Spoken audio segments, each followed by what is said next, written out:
Okay, so I want to do a quick review on what we read about today. We need to remember that electrons, which are subatomic particles that are found orbiting the nucleus, are found in electronic shells. Now, we need to remember that outside of the nucleus, here's the protons and the neutrons inside the nucleus, the electrons, they move around, and they don't move around in a defined orbit. So there's an area in which we might find an electron at any given point, because you have to remember that these electrons are moving so quickly that it would be hard to locate them. So the current thinking is that we assign a cloud to the location of an electron. So the cloud would be an area surrounding the nucleus where electrons would be found. Okay, so we need to know that electrons are found in an electron cloud. Okay, now we also need to know the difference between an ion and an isotope.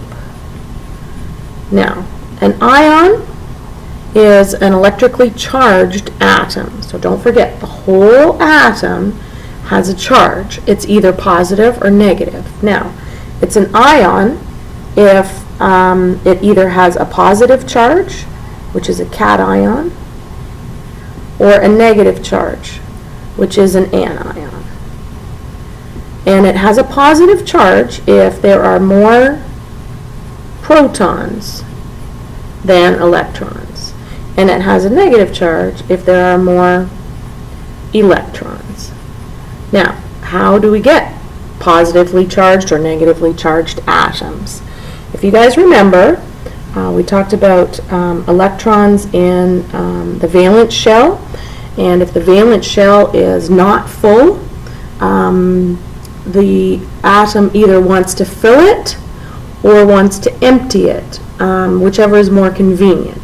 So let's take a look at this atom. This atom has one electron in its valence shell. And since this is the first shell, we know that there should be 2 electrons in this atom's shell. So this one could either gain an electron or lose an electron. And these atoms typically will lose an electron, so they will tend to become positively charged. Now, when we move along the periodic table to atoms that have a little bit more full valence shells, let's try and think about something like oxygen, okay? So oxygen's atomic number is 8, okay? So let's do 8 protons, 8 neutrons. So in its first shell, it'll have 2, because don't forget the 2, 8, 8, 2.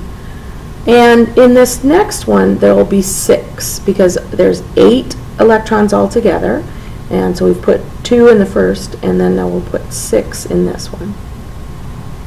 Now, this shell can actually hold 2 more electrons.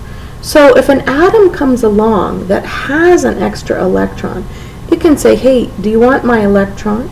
And then another atom can come along and say, hey, do you want my electron?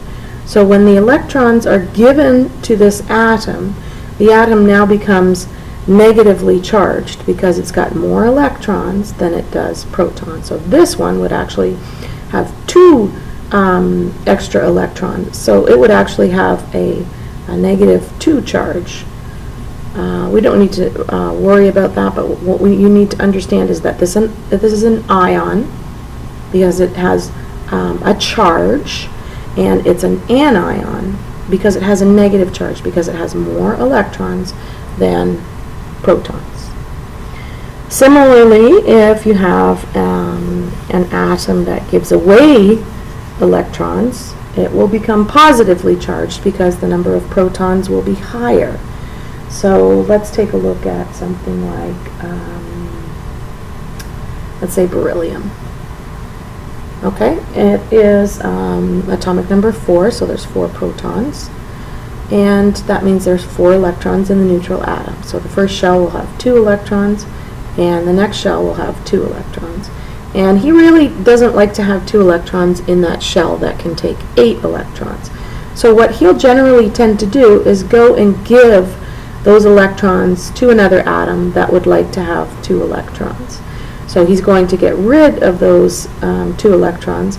So now he will have more protons than electrons. So he will actually have a positive charge because he's getting rid of these 2 electrons. So then he'll have 4 protons and only 2 electrons. So he will be positively charged, or a cation. Okay? And you just have to understand that an ion is a charged atom. It can get a negative charge by gaining electrons, or get a positive charge by losing electrons or giving away electrons. The next thing that you have to understand is isotope. It's pretty simple. An isotope is an atom that has an extra neutron in its nucleus. Okay, so let's say, for example, lithium has 3 protons and 3 neutrons. If I give lithium another neutron, it will become an isotope. Okay, so an isotope is just when you give an atom another neutron.